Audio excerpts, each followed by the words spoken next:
Okay, good evening. This is Richard from Jonesboro Taekwondo Dojang.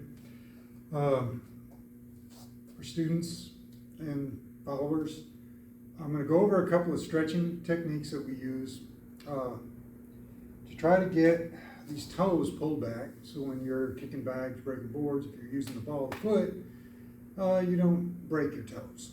Okay, and I notice a lot of my students having trouble getting pulling the toes back. And there's one stretch that I've used because we were just required to ever since I've been in martial arts, and that's the toe squat. Okay, squat down on the balls of the feet. Okay, and a lot of people use this for balance practice. So we can sit here, it's a little harder on a mat than it is on a solid floor, but after a while you can get to the point where you can do this.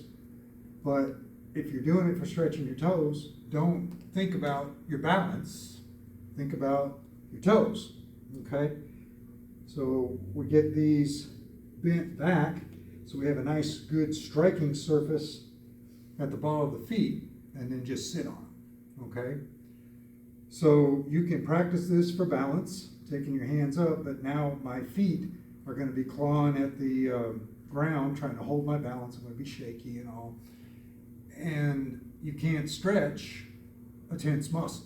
Okay, so if you're going to relax them at all, go ahead and put your hands down here, keep your balance. Okay, now what else is this doing? Okay, this is taking an old man here through full knee flexion and pretty much full hip flexion.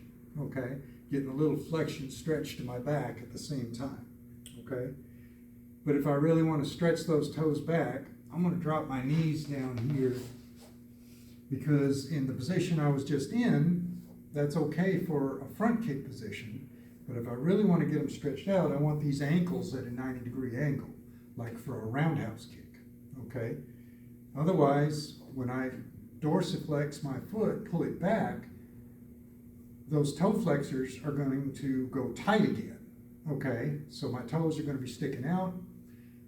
And if you kick someone barefoot with your toes sticking out like that, you're more than likely going to break one. And you know, I can tell you from experience, that's very painful. So with this position, I'm getting a good stretch on my plantar fascia and on my toe flexors, okay? So it might be beneficial also to prevent me from getting plantar fasciitis, okay? So there's a good one there. Again, now I'm getting good knee flexion and a little bit of hip flexion. And in this position, I like that I've got my back kind of stacked. My spine's aligned, and I can kind of have a resting spine here, which feels good if you got back pain. Speaking of which, if I'll sit back into this, now I've got maximum knee flexion, which is good for your knee cartilage, okay? And my back is perfectly well aligned, okay? I can relax in this position. It takes a little work to get that far.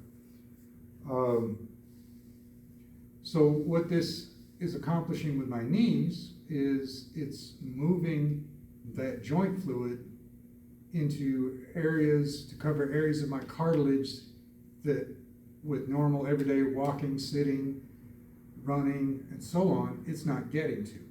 Deep down into those edges, it's squishing it into that. Squat does that too. That is how the joint, the cartilage in your joints gets nutrition, and it's how it expels waste products, is through movement.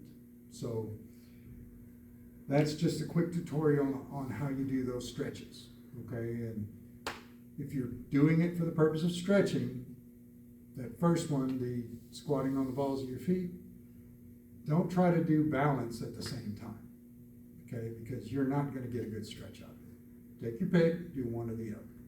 Okay, we'll see that in class.